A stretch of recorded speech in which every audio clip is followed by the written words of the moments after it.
I've got some, I'm sure I have enough. I made 32 and that looks like it'd be sufficient. So pass this around, we could go both ways. And these are to keep. Pardon? To keep, right? Yes, this is a resource for you, both sides. We're going to discuss that.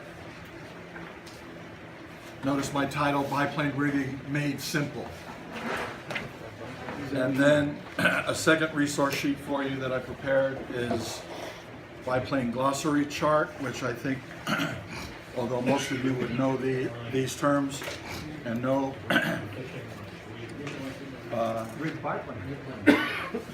all the different parts of planes, but sometimes the biplanes are a little bit unique in some of the terminology that's used, and so I wanted to make sure we went over that as well. This one for you, Robert. Okay, thank you. I'll give you a second, so make sure everybody gets. So you should have two sheets, and the biplane rigging made simple. The first side is going to be some resources, in the event that you want to explore some of the aftermarket rigging resources that are available to us. And on the back side is going to be recommended steps. They're my recommendations. Everybody has their own way of doing things, so it's just how I have evolved with the rigging of biplanes over the years. And then I'm actually, we'll go through it and mention a couple of things about it. And then I did a little mock-up here just so visually we would have something larger to look at. All right, ready to go? Everybody have the sheets? As I note at the very beginning, all scale modeling subjects, all of them have their own unique challenges, and modeling a World War I biplane certainly has some challenges, most notably three. And that would be, of course, mounting of the top wing, which can get a little bit weird, especially if you haven't done it and need some experience doing it. Second difficulty with biplanes, of course, is setting your undercarriage, your landing gear, undercarriage, axle. Biplane undercarriages are very fiddly, and they can be quite weak, unlike a lot of later model aircraft, certainly World War II era and beyond, where it's a much more stable landing gear situation. Biplanes can be, they can be a little bit complicated, so you have to be very careful. This one, I don't mind passing this around later so that you can look at it, but you can see the landing gear on this Moraine Solnier Type L is very complex. Anyway, so that presents a unique challenge. And then, of course, the third would be the rigging. I don't know how many times guys have mentioned to me in various shows over the years, they'd love to do a biplane, but they just don't want to deal with the rigging. By the way, there's a quick answer to that. If you are interested in doing a biplane, I would suggest, especially if you're going to do the best model subjects out there, which basically are wingnut wings kits, that you can do a Fokker D7. They haven't done a DR1 yet. Mark and I were talking about that, but the Fokker D7 has virtually no rigging except for the tailplane. So if you want to try a biplane and you don't want to deal with rigging right away, certainly you could get one of those kits and then be able to do that. All right, so as I note then, most biplanes will need to be rigged in the following locations, and I've given you quite a few areas, and all of these are important. And as I read through them very quickly, you might want to look at your chart too. We could locate those on the chart. First and foremost are your landing and your flying, what's called landing wires and flying wires. How do you tell the difference? A very simple way to tell the difference between a landing wire and a flying wire. With the fuselage as the point of reference, any wire that goes up, that is to say from the center, from this fuselage, any wire that goes up is a flying wire, any wire that comes down is a landing wire.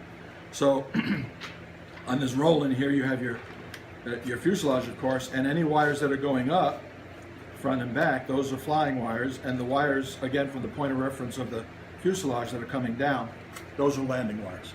Landing wires being to support the landing gear? Well, I do think that the plane, both on takeoff and on landing, creates different stress and torque on the wings. And so those wires are torqued and calibrated with the turnbuckles to, I would think the pressure's coming down as opposed to going up. And so they are prepared a little bit differently to support that. By the way, on your chart, that of course would be number one. The way these landing wires and flying wires are going to be rigged are between basically the fuselage and your interplane struts. These are your interplane struts. So your interplane struts are number one on your chart, and then your landing wires and flying wires are number 3 and 4 on the chart. Okay? Now, the chart plane, of course, is what's called a 2-bay biplane because it has 2 sets of. The larger the plane, you would have more interplane struts. A simple scout fighter plane like this would only have one set of struts. All right, so your flying wires, your landing wires, between your fuselage and of course your interplane struts. Then your second area that you're going to rig is cross bracing wires. That would be between your cabane struts. Your cabane struts marked number 2 on the top chart. Your cabane struts are the struts that are right above the fuselage, short struts going into the top of the wings. And oftentimes, this doesn't show it too much. I don't know about the Newport, but you are going to have some cross bracing or rigging between those cabane struts. And it could be going this way in the front or it could be on the sides. If you get a chance, you might want to look at this Roland. It's a really complex rigging scheme. And I'm reluctant to pass it around, but you could certainly see that for yourself if you walk around. Number 3 is you're rigging your stagger wires, and stagger wires are between the interplane struts. So that would be number 5 on your bottom chart. And these are your stagger wires right here. You see the crisscrossing between the interplane struts itself. Stagger is the term that's used with respect to the alignment of the top wing and the bottom wing. Most always the top wing is a little bit forward of the bottom wing. The stagger therefore is forward, as on all of these. That's of course a monoplane. But there was, is it the Dolphin? One of the more well-known planes. The stagger is reverse. And it's really odd looking when you look at it from the side, with the bottom wing more forward than the top wing. So that's stagger. A fourth area of rigging would be what's called drag wires. Not all planes had drag wires. In other words, the Roland doesn't, but this little 48 scale Albatross does. And the drag wire usually is somewhere from the nose of the biplane, somewhere in the front of the biplane, and is usually brought out to the interplane struts in the front. So that's called a drag wire. The next is elevator and rudder control wires, and that would be on the tailplane. And sometimes your ailerons, a lot of kits provide that for you. But again, and I use Easy Line here, so you can see you're always going to have wires for most biplanes, not all, but for most biplanes. You can see on the Newport, they get pretty lengthy. They're coming out almost half of the fuselage. And that, of course, is for your rudder and also for your tailplane. If you're going to be rigging, pardon me, again, that's going to be another area that has to be rigged. We all think of the rigging between the wings, but again, what I'm trying to show you here is that there are other areas of the biplane that also demand rigging. And then another important area of rigging would be, of course, your cross rigging on your undercarriage. I might mention at this point, because we're going to talk about different mediums, but the undercarriage being weak, typically, even with wing nut wing kits, they can be pretty weak. So I use Easy Line almost always for my rigging, the elastic line. So it's not putting any tension on these joints. But for my undercarriage, I will use guitar string, which you can buy these. You can actually get any kind of little lengths of nice little metal aluminum wire, and then I will glue that point to point. And once you do that, that does add a degree of stability to the undercarriage as well. So it serves a good purpose. It gives you a nice stable undercarriage. And then One other place for rigging, if you're really going to get serious about it and you're interested in really doing something that judges might be looking for, and that would be rigging inside the cockpit. The framing inside the cockpit has cross rigging as well. So you can see some here if you look down, but I figured you wouldn't be close enough to do that, so I just printed that out, someone building something here. And the process is very similar, and I would use, again, something small and glue it point to point, or actually go ahead and just do nice little lengths of easy line, drill yourself a little hole and wrap it in and glue it off, and you have some nice looking rigging. You can paint it, you could take a silver Sharpie and go over it, make it look a little bit more silver. I don't usually do that. Like this is just the black easy line on my Newport, and judges don't seem to mind it. It's done well in all the contests that I put it in. All right, so that's all the different areas where you would want to be rigging a biplane. Recommended tools and supplies for rigging, of course, your hobby knife, your snips. You would need 2 really nice sets of tweezers that are real close at the points, because you're going to be picking up some of this wire, especially the easy line, and you need something that's really going to be able to grab that and be able to hold on to it.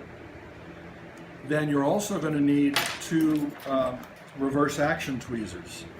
So, and the reason for that is, as I'm going to show you, when you thread easy line or your rigging line into a turnbuckle and then you're pulling it back through, especially with easy line, you want to cut off the excess. So you need to secure one end and hold on to the, maybe with your tweezers the other end, but then that loose end that you're going to cut off, you also want to snag that and kind of pull it and give yourself nice tension there so that you can cut it.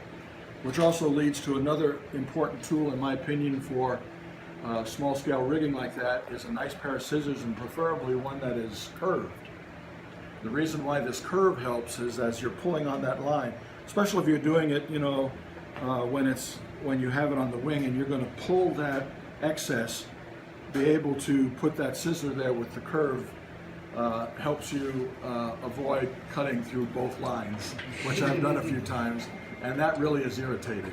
So you can use, you're not going to use big scissors. You want a very nice. I'm sure most of you guys have scissors like this, but if you can find these everywhere. Get these nice little curved scissors, and they work really well.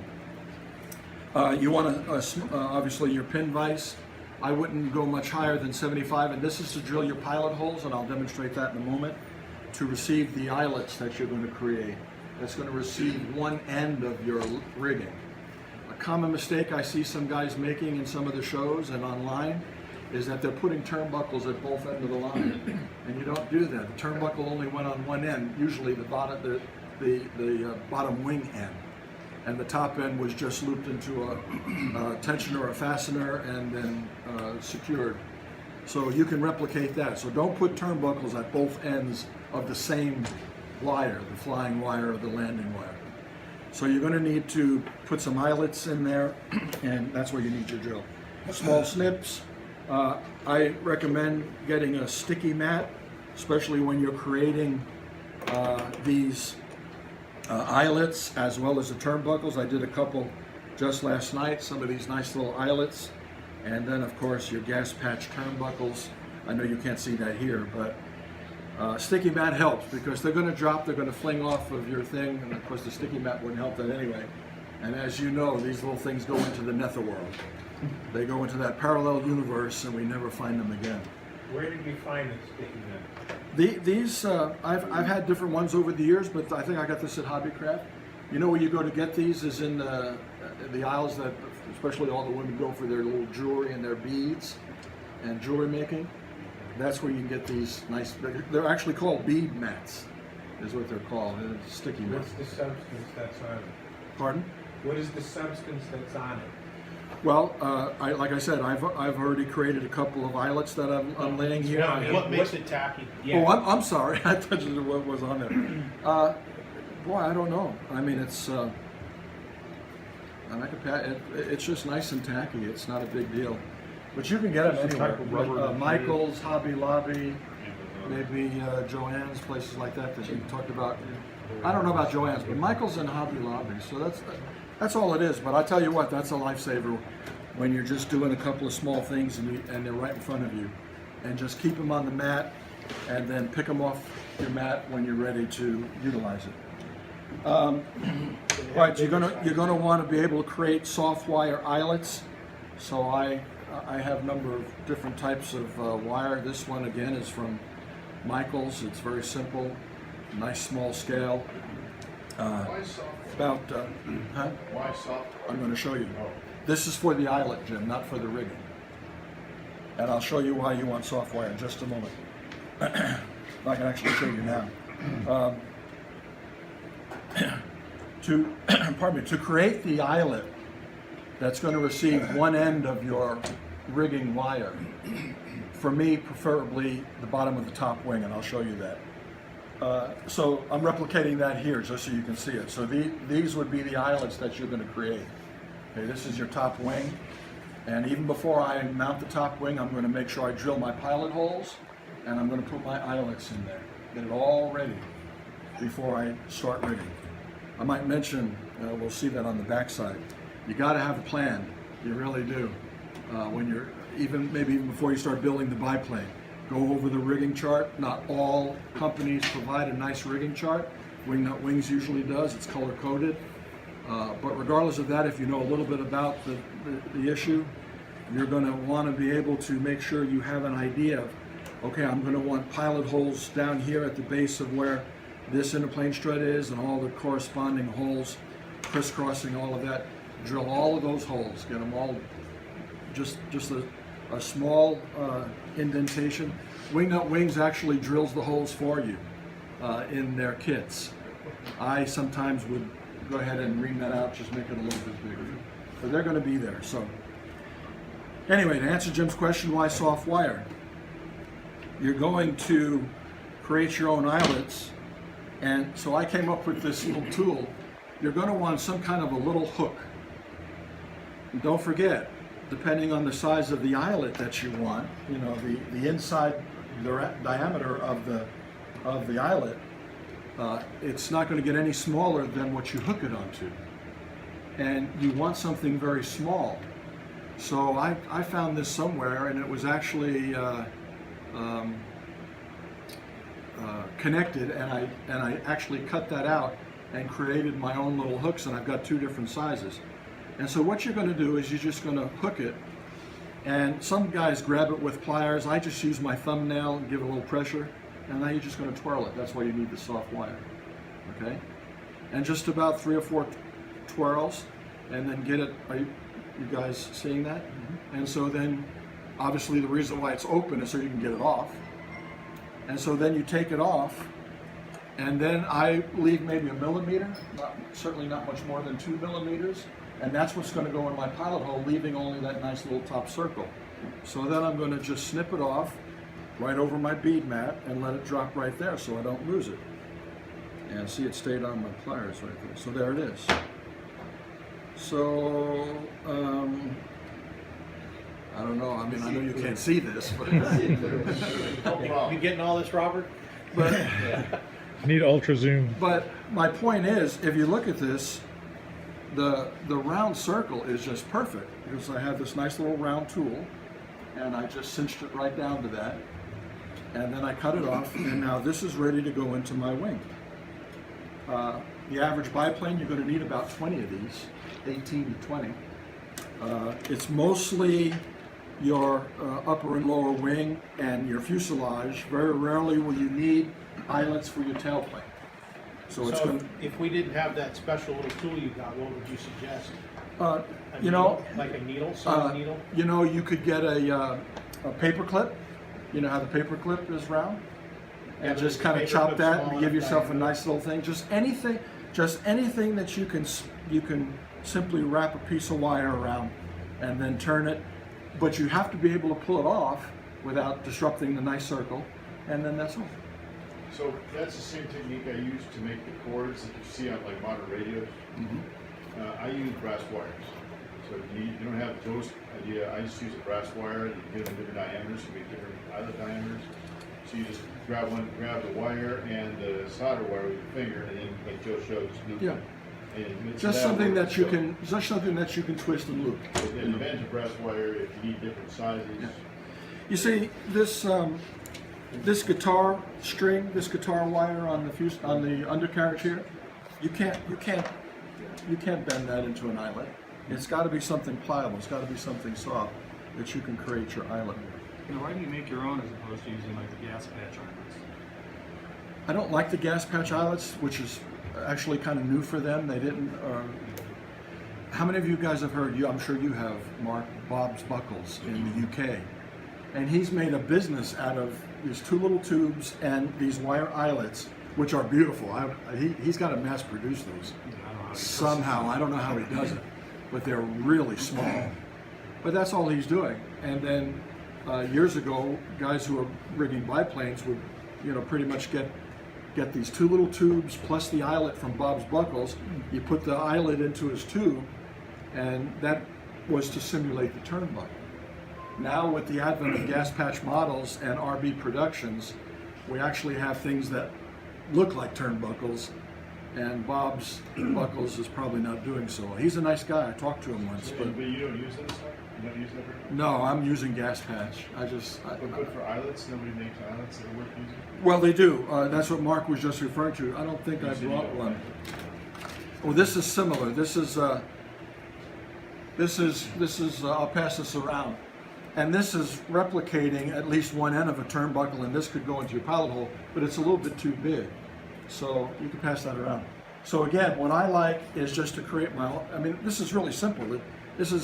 It hardly takes any time at all. You can make 20 in a half hour, or 15, 20 minutes, and it's cheap. I mean, that costs nothing, and you come up with your own little tool, and you can make. I always make more than I need for the particular build I'm working on, because invariably you're going to lose one or two, and then because I've planned out where they're going to go, I've drilled my pilot holes, and then you just pick these up and put them in the hole. And I have a little CA. By the way, I don't know if you ever use this as a little tip, but I'm always looking for a platform for putting a little bead of CA glue somewhere. And so I just started saving the bottle tops from all my water bottles, and you just put a little bit on there, and then with your whatever tool you use to pick up your glue. But anyway, so I would take the eyelet where the tweezers is kind of like in the circle of the eyelet, exposing the little stem, the 1 or 2 millimeter stem, and I just hit that with the super glue, and then just put it into my wing, and bam, it's done. It goes down into that nice little hole that you've drilled, and then set it aside. You've got your top wing with all your eyelets in there. Does it matter which way those eyelets? It doesn't really. I usually do it like that, though. I keep them kind of perpendicular with the plane. It could go like that, but I think it's going to look, because your line is coming this way. So that means, and especially when you glue it, that you don't glue it to the eyelet. As I'm going to show you, you're going to loop your easy line through there, and then come back through with a collar, and just glue the collar. And so that easy line then can move on this eyelet if it has to. And it would look better this way than if I had it turned that way. You all get that? I mean, that's just cosmetic, but I do think it's functional to keep it that way as well. All right, so where are we? Real quick, I don't want to take too much time with this, but the bottom section. Oh, I was mentioning, I didn't get to turnbuckles. Yeah, software. All right, so now in World War I modeling, we have a lot of options with turnbuckles, as I mentioned. So here are some gas patch models. I'll pass these around. You can look at them. I prefer Type A. Type A turnbuckle has this kind of gets to what Jim was talking about. It already has an eyelet stem on the turnbuckle, but this is good for the bottom, not for the top, because again, we're not putting a turnbuckle at the top. That's why you need the eyelet. So this one and there's about 30 to a fret with these, so they're a little bit pricey, but when you get 30, that's almost 2 biplanes. And again, you're going to break these off. I have some here, and you're going to pick that up. It's already got the stem on it. I'm going to put a little glue on it. This is already going to be rigged, by the way. I'll show you that in a minute. And then that's going to go in the bottom here. Okay. So take a look at this one, and you can see what I'm talking about. So it has a stem at one end. That's going to go into your wing, and it has an open circle at the other end. That's going to receive your rigging material. Type C is simply open at both ends. And by the way, these come in 32nd scale and 48 scale. So for instance, the Albatross D5 here has 48 scale. There's also turnbuckles that are made by RB Productions, and they're photo etch. And I'll pass this around, but if you're interested, look at this Marine Saulnier, which is very complex rigging, especially inline turnbuckles. And those are not gas patch, those are these photo etch. And what it is a flat piece that you cut out one end, fold it over, and the other end you fold it under, and it gives it a little bolt. And then it has this tiny little stem that you fold in half and loop it through one end, and that's going to be like on that Type A that has the stub that you glue into your wing. So if you're interested, I'll just pass that around too, you can see it. Now, this RB Productions says it's 32nd scale. I think it's under scale. So this Type L is a 48 scale plane, and I use the 32nd scale turnbuckle with it, and I think it's the perfect size for it. So I do think they're a little bit undersized, for whatever that's worth to you. Another critical little piece of material that you're going to need is a collar. And we can use little aluminum metal tubing. It's got to be very small, but then you've got to cut it. So over the years, I've been trying to find something that I could work with a lot easier than having to actually have hollow metal tubing. And what I'm talking about is the collar that you're going to have to use. Let's just say this is my rigging line. So there's my turnbuckle. I've already threaded it, and I put the collar up and glued it. Then later, when I'm putting this in, I need the collar again after I loop it into my eyelet to come back through this collar and then cinch it up and glue it. And then that access is what I was talking about earlier about cutting that off. So you need a little bit of a collar. It's not that critical. There have been times where I've just taken it and then just kind of done 2 or 3 loops, hit it with some CA, and then cut off the excess. Easy Line bonds immediately with CA, so it's really convenient in that regard. Having said that, I've tried to find something that was real usable as a collar, and not having to get out, a saw and those little things and be able to cut all these little pieces of metal. And I do believe I found some, at least it works for me. And you get this at a bait and tackle store. These are the this is called midge tubing.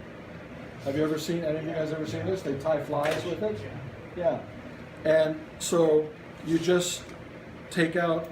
And it's available in different colors. It's different colors, but you have to get the real small one. I have numerous sizes here. You can see them. And they're all probably a little too big. But this one is called midge tubing brown. And as you can see, it's perfect. And what's good about this is, again, all I gotta do, I just need to go exact on that. I'm gonna cut just about a millimeter or 2, just like that. And what's good about this is that this is gonna receive your small easy line both ways. In other words, going through it one way and then coming back another way. And you can do that. You can see it. I'm going to try it right now. How easy is that? Pardon? How easy is that? Going back the second way. How is it? How easy is it? It takes a little steady hand and just keep trying it until you finally get it into the hole. That's what she said. It's a real good magnification. Yeah, see? Go ahead, So I'm Sam. trying to do this without my glasses. Anyway, to save time, so I don't take too much time away from Derek too, but you can see what I'm going to do here, and I'm going to demonstrate on the bigger one anyway. So here's my little length of easy line, and you might want to try something like this. You can color it with a black Sharpie or paint it. It's just a nice little rubbery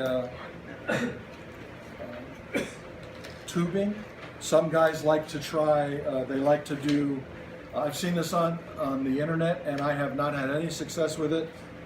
They take Q-tips, the ones that are the plastic and they're hollow, and like when you stretch through, they heat it and then they pull it and they create a nice little thinner tube than that. And I've tried it and I've cut it and I've looked at it and I've never got one yet that was round. It just distorts it. It distorts it too much when you pull it. So I said, heck with that. Like I said, this is perfect. You could pass that around. You could look at it too. So I swear by that right now. I'm using those, that midge, and there's a neat fishing bait and tackle shop right there on Orange Star. Oh, Magnolia, yeah, Orange Star and Magnolia. Yeah, right that's there. like the best fly fishing store. Yeah, in it's Orange County. amazing, and I went in there. That's why I started. I'm gonna buy this one. I'm gonna buy that one. I bought about 5 or 6 of them. But the best one in terms of diameter for your typical scale biplane 48 and 32 and sometimes even 48 is the one that I'm passing around. Okay, again in terms of some media right here, medium. So your rigging line is easy line. That's what I use almost exclusively. A monofilament line, a thread. Mark has got a nice line over there on his E3. You want a thin wire, so you can get something like the 14 gauge guitar string. You can see that comes out pretty nice. The problem with this, you can't use too much of a length on this because it's gonna be curved. It has to be really short. If it's short, it'll hold a nice straight line. You know how to straighten it? You know how to straighten it? How? Clamp it in a vise, whatever length, and put a pair of pliers like the vice grips on one end, the twist other it? end, and twist it, Ah, interesting. and it'll straighten. I've actually clamped them and hung them with weights to try and No, get that them won't to. do it. It's the twist. Yeah. For some reason, when you twist it, it straightens it out. The next thing I mentioned, that rigging line, how many of you guys have seen Wonder Wire? So this is Wonder Wire and this is ceramic. So all you need to do to cut it is just snip it with your hobby knife. And Wonder Wire comes in 10-foot lengths, and if I took this out of the bag, it would just go straight as an arrow, basically. And so I go ahead and cut them. I go ahead and cut them in certain lengths. Whoop, those are coming out. But what you want to use Wonder Wire for is if you're going to use maybe a 72nd scale plane or 48 scale, and you're going to simulate rigging by gluing point to point. But Wonder Wire is a ceramic line, and I'll pass that around too. And it's really good. And I noticed on the sheet that I provided for you, and Mark was asking about it, you can only get this from calling these people. They're in Vermont. Precision Enterprises Limited. They're going to take your credit card information over the phone, and that's it. So it's the only way to get it. You can't get it online. And so that's Wonder Wire. Turnbuckles, you have Gas Patch, we talked about that, RB Productions. There are some other ones I notice online now, Profi Modeler tensioners, and Reagan World War I turnbuckles, and of course Bob buckles. And then your tubing, you could use any kind of nickel, silver, aluminum micro tubing. Albion Hobbies, of course, is very popular with modelers, and you can get that really fine metal tubing. The fishing line tubing, the midge tubing is what I use, and then some guys like to do stretch plastic Q-tips, but I've never had any success with any of that. Okay, the other side of the sheet real quick. here's my steps in rigging, now that we've gone through that. Again, number one, plan your rigging scheme. How much rigging are you going to do? What type of lines? What are you going to use? What type of turnbuckles? Drill all your pilot holes. Make enough eyelets for the rigging plus some extras because you're invariably going to lose one. And then, of course, cut enough of your collars, your tubing for your collars. And so on my little bead mat, you can see I have turnbuckles, I have eyelets, and I have my collars all ready to go. And I would get that all set up. Go ahead and start building your plane. When you're ready for your eyelets for your top wing, you're going to turn your ring over. You already know where your struts, your cabane struts, and your interplane struts are going to go. And so just a little bit off of those. The rigging lines did not go into the struts. They went into the wing just short of the strut. So again, it would be something like that. All right. Go ahead and get all those set up. Glue them in place. Make sure that you understand you're only doing that for the top wing. Your eyelets are going in your top wing because your turnbuckle with the Reezy line on it is going to go in your bottom wing. The other thing I would do in my planning is I would go ahead and get my turnbuckles that I'm going to use, the amount that I need for the bottom, and I'd go ahead and rig those turnbuckles, hit them with the crazy glue, with the super glue, and then be done with them, and then just have 10 or 12 of them with the rigging already in place, just laying off to the side, ready for later when I'm going to mount them into my bottom wing. So you could do all of that even before you build the plane, basically.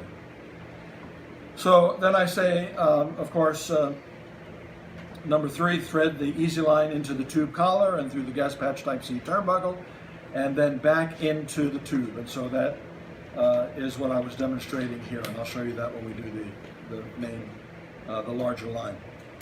Once the bottom wing has been installed, with a pair of tweezers, glue each turnbuckle post into the pilot hole, and be sure you create the proper angle for connecting the line to its opposite end. All right, so if we're going to replicate that. Stupid question, but you're doing this with everything pre-painted, right? Yes. Yes. Good question, Derek. If my model was here, my fuselage would be painted, my wings would be painted. I'm not doing any rigging until everything is painted. I'm going to do some rigging before it's assembled, but I'm going to have it painted. So I have my fuselage painted. I've got my obviously it would be the other all the way through, but I've got my bottom wing mounted. I'm not worrying about mounting the top wing right now, but I want to be able to get my turnbuckles into the bottom wing. All I've done with this is the eyelets. No lines to this yet, right?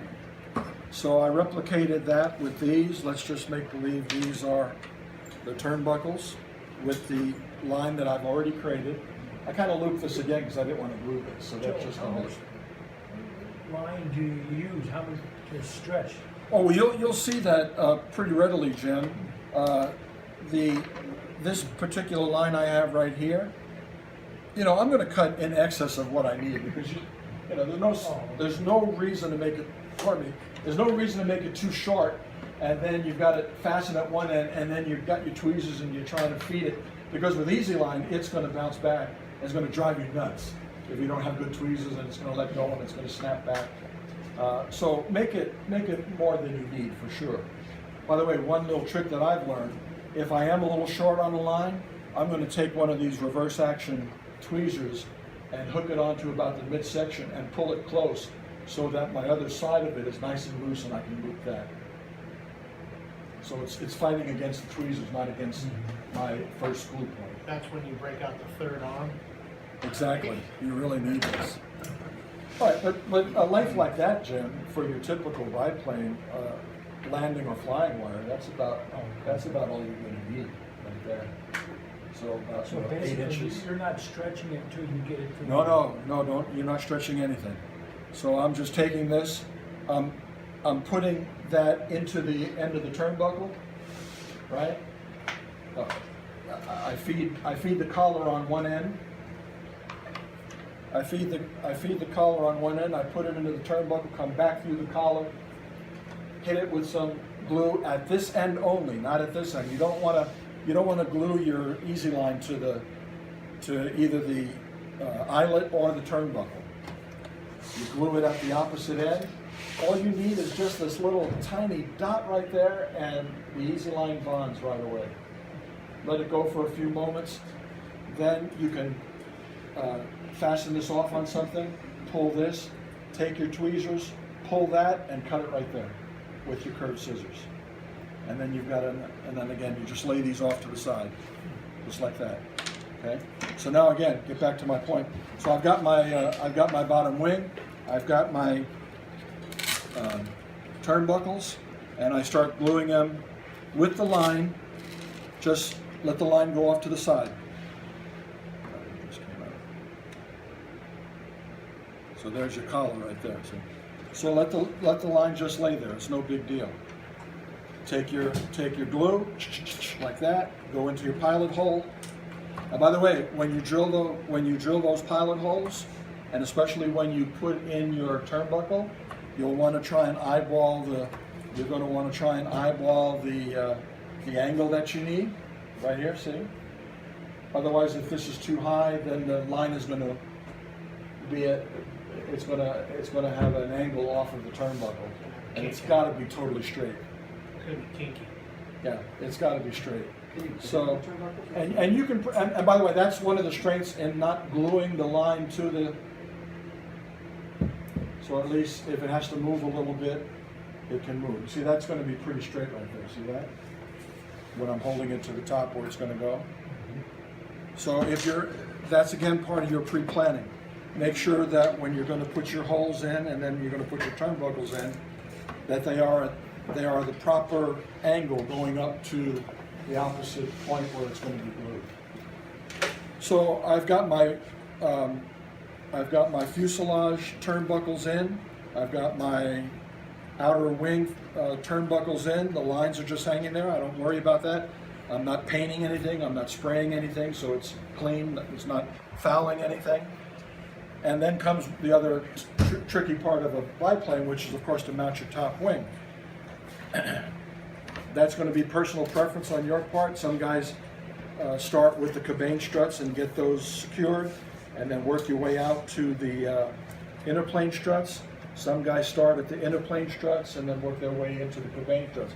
That's just something you're going to have to figure out on your own. But at some point you want to make sure that you've got your wing mounted.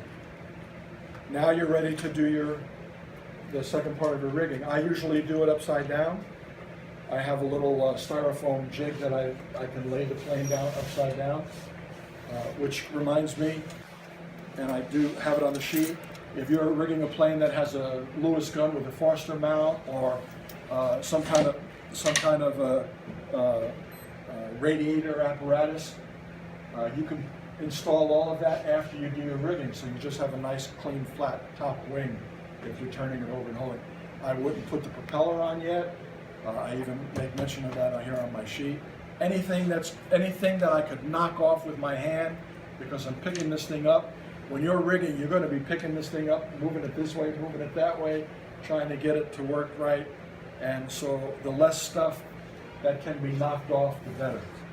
And then, again, what we're simply going to do, and again, in small scale, you're going to be using tweezers to do this, but you're going to feed, because this is not the turnbuckle end, so you're going to feed your collar that you cut, right? You're going to put it through your eyelet and your top ring. You're going to feed it back through the collar, and then you're going to, and this is what you're getting at, Jim. So there's no tension on this yet. Now I'm going to start bringing a little tension to it. Because you don't want, even easy line, you don't want it so loose where it's going to be floppy looking. But the thing I like about easy line is it doesn't put any torque on the wing. Sometimes monofilament, years ago, we would pull out monofilament. I saw guys that, they get up in the next morning after they did that plane and the whole wing had collapsed because they just put too much torque on it. So that's why I like easy line, because it's so forgiving. Not only does it not put any torque on the joint of your top wing to your fuselage end or your bottom wing, but later on when you're all thumbs and you hit something, you know, if you did a wonder wire or a metal line point to point, you could knock that loose and then you're having to start over again. Easy Line is very forgiving in that regard. All right, so again, so then you put it through your collar and you cinch your collar down right there, hit it with some CA glue, count to 5 or whatever, or just let it go.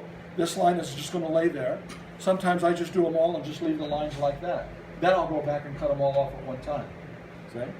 Have you ever had Easy Line over the years lose its elasticity?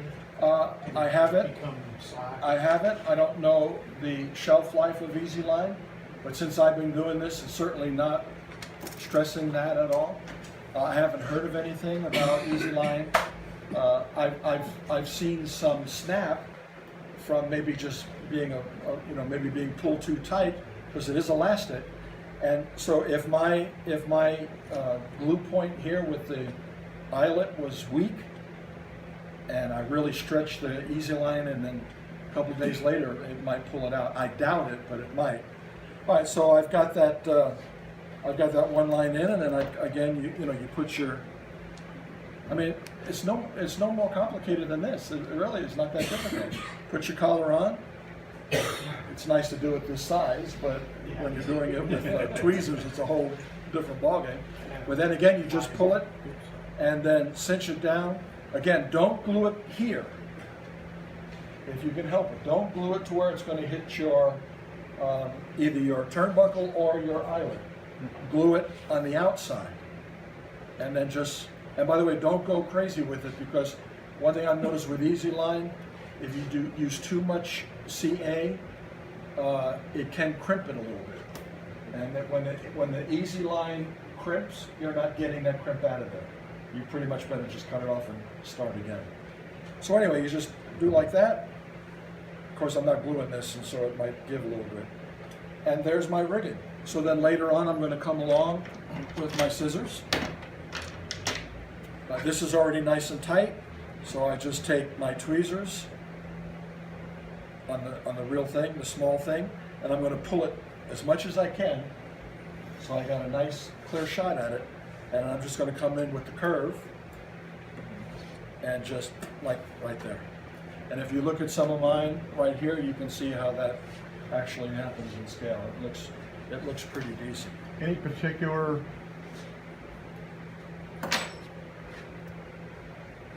you've got one that comes from the outer wing to the inner part of the wing. Again, that's part of and your one planning. that comes from the outer It's a wing good- I know to what the you're saying. fuselage. Yeah. Is there any particular order that they overlap? Well, there is, Kevin, because if you look at them, sometimes depending on the crisscrossing of your landing and your flying wire, depending on its position from the fuselage, a Newport is what's called a V strutter, so they're both coming down to this one point, whereas see on the Roland, they're both coming down to separate points. Mm-hmm. See what I'm saying? Mm-hmm. You still need 2 turnbuckles here, but so this one is coming here and going that way, that one's coming here and going that way. You have to look at it and make sure that depending on which side or other of the wire, it's going to be free. Because I've done that. I wasn't paying attention and I pulled it, and then I look at it and you can see it's hitting the wire and it's distorted. Well, now you got to pull that one out and start over and then go behind it. You understand what I'm saying? Mm-hmm. So that's just a matter of planning, just taking a look at it and making sure that what you're looking at here is just for this one, it's no big deal. But if this, in other words, if this was more this way, right here where my finger is, and I tried to go on the outside, well, obviously it would bend around this line, and it wouldn't look right. Mm-hmm. So it's a good question, but it's easily remedied once you just take a look at it and make sure that you're doing it the right way. So I'm not going to finish that. I mean, you can see the process, what's involved here, and what you will do with your stagger wires, which very rarely take turnbuckles. I didn't do it on this mock-up, but you could either drill a little hole into the base of your strut and put your little eyelet there, or drill the hole into the wing itself, just short of the strut, and put your eyelet there.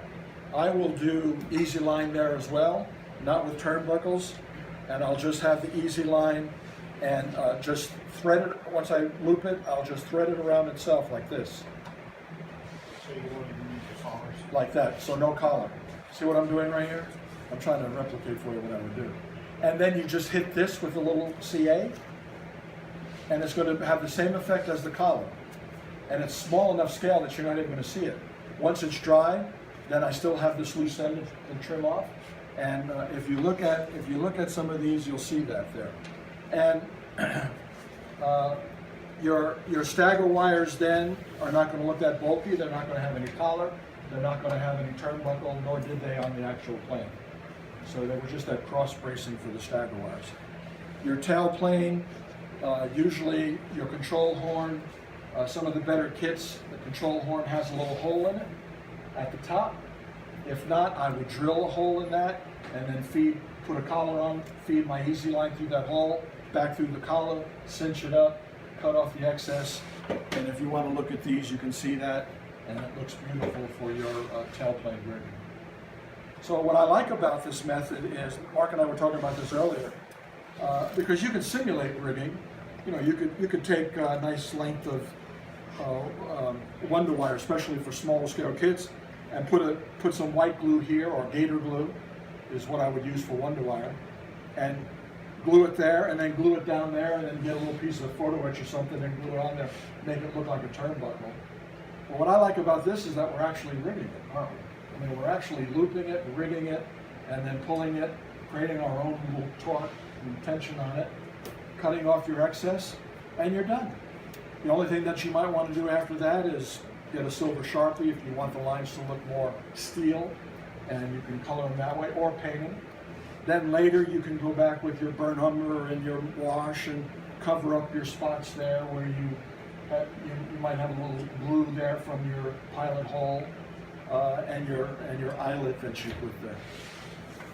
Okay, guys, any questions real quick? Let me look at this sheet. So we pretty much went through this, right? So just, oh, by the way, when you put your top wing on, before you're going to do your rigging, I'm sure I'm stating the obvious, it's number 7, but you got to make sure that your top wing is in alignment. You know, glue your, and you've got to eyeball that, because that top wing has to be in alignment. Same with your undercarriage too, before you're rigging it.